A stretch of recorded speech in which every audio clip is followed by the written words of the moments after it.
I'm gonna get this one. Nice. How did the facility or the energy in the facility influence your? It was great. It was a great crowd. I was shocked when they said that the stadium was going to be sold out. To be honest, you don't usually see a lot of sold out stadiums in the U.S. So whatever they did here, they need to share their marketing tips with the rest of the U.S. And what's next for you as far as specific goals and events coming up? Yeah, I'm going to Milrose next week. So I'm going to get Christian Coleman.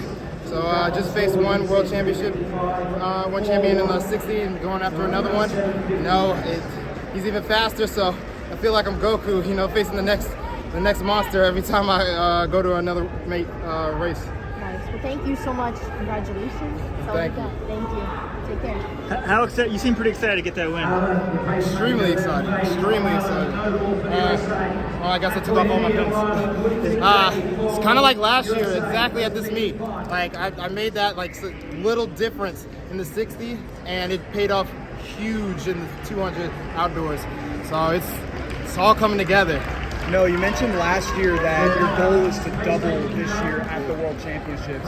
Coming off of a 6:51, winning the race, beating Trayvon Bromell, how does your confidence feel in doing that now, following this race? It soars, to be honest.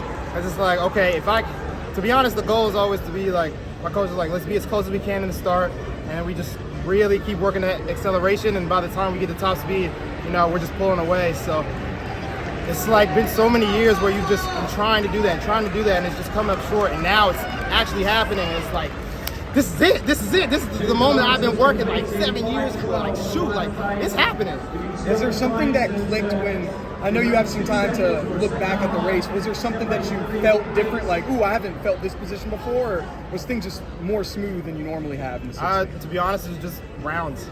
I'm a guy who really does better with rounds. Get that first race in, already seeing how close I was to my PR, I was like, oh yeah, I'm going faster the next race. So let's just hone that energy and let it loose in the finals. When did you know you had that next year? You said what? When did you know you had that last year? When we transitioned, I saw where Trayvon was, and I'm like, it's not enough, buddy. And what changed between running in the Florida race to now, where Florida came second or third, right? What kind of changed between the last couple of weeks? To be honest, it's just environment, where we were in training, what I wanted out of the race. When I treat Gainesville as a pre-meet, and that's exactly what it was. I wanted specific things. I wanted to have a better start. I wanted to work on my acceleration, really getting that energy going.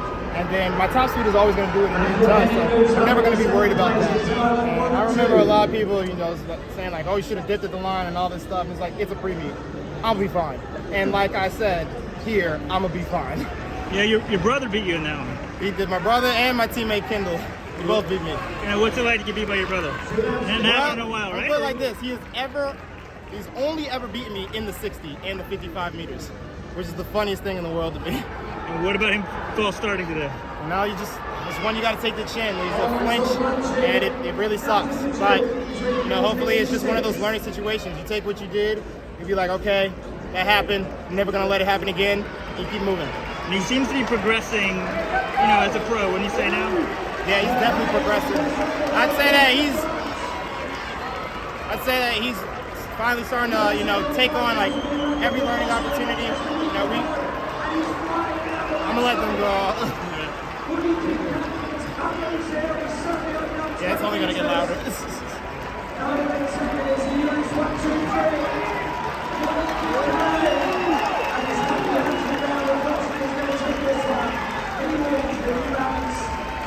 Yeah. What's the farthest you've ever run in your life? My life? After watching that 3 games. I've run 3 miles before. 3 miles? 4 miles before. Yeah. What pace? Back in high school. Oh. I don't know. It was just to get into condition. It was beginning of the year, first 4 weeks of practice. What about now? Do you ever go jog 20 minutes? Or? Why would I do that? Okay, just making sure. We saw you today post the race day fit, brought out the photographer. What was the inspiration for what outfit you brought out today? Yeah, me and Mark Wetmore, who's my agent but also the meet director, we are constantly just having conversations about how can we advance the sport, how can we meet our fans where they are, and you look at football and basketball, and even sometimes European football, and they're going out, they're coming in their best dress. Having that question of how do we get on GQ or GQ Sports, like we're not showing up to them and showing them what we have, then why would they even pay attention to us? We're not even bringing our best fits. So just giving everybody that opportunity to get outside of track and then be able to show your personality. You mentioned the pre-meet song or the intro song. Could that be next that we see at a race? Maybe they get you. So we were trying to get that here, but there was just so many little things that we didn't have going. Like we were even going to try to have an intro song for when they come out to the 60s, and copyrights, getting everybody's song, just little things that we never had tried before, and now we were trying and just didn't have enough time. But now we know, and we're going to try for the future and hope for the best. Last year at this meet, I enjoyed hearing you technically break down what you wanted to get out of the 60 last season. Yeah. How has that changed this year? I guess the 60 in particular, this year, you're getting a couple reps in.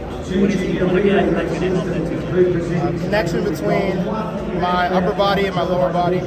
Now I feel that I have a reaction to the gun, but my body isn't simultaneous when it does that. My feet might move, but my arms aren't moving, or vice versa. I need them to work in unison. And when I get that, that's when I get that explosive start. That's when I get, coming through low and striking down into the ground. That's putting me down the track and not up into the air. Those are the things that I've been working on the past 4 weeks. And then increasing that acceleration, being an animal in that 20 to 30 area and just putting down. So when I actually do make that transition, I'm not playing catch up. I'm already in the race and I'm pulling away. What's the best reaction time you ever had? I couldn't even tell you that. It's not below 0.1. You've been seeing a lot of success on YouTube recently. Can we see a video on this meet in the near future? Yeah, I got the whole crew here. They've been with me since Thursday, so you're definitely gonna have a video for it. The start today.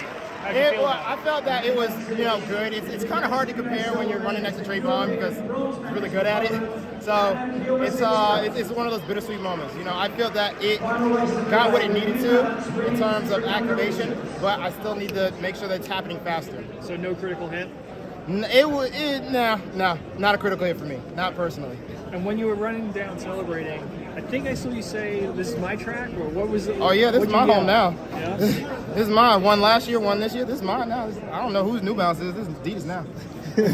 So you've spoken a lot during 2021, during the Olympic season, with the struggles that you went through. Can you talk about some of the ways that you're able to stay mentally strong through, coming off of a good season? Yeah.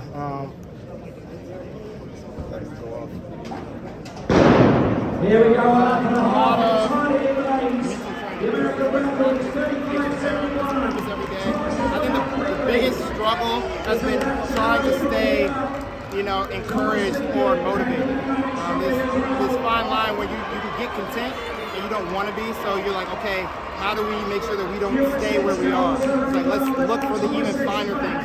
Let's not put our goal for this year, but for next year. And everything we do this year is just to prepare you for next year. All right, so you took down one boss today for Trayvon. Next week, the next boss, Tristan Coleman. How are we feeling for that? Hey, everybody's vulnerable. I want you to run your best on me.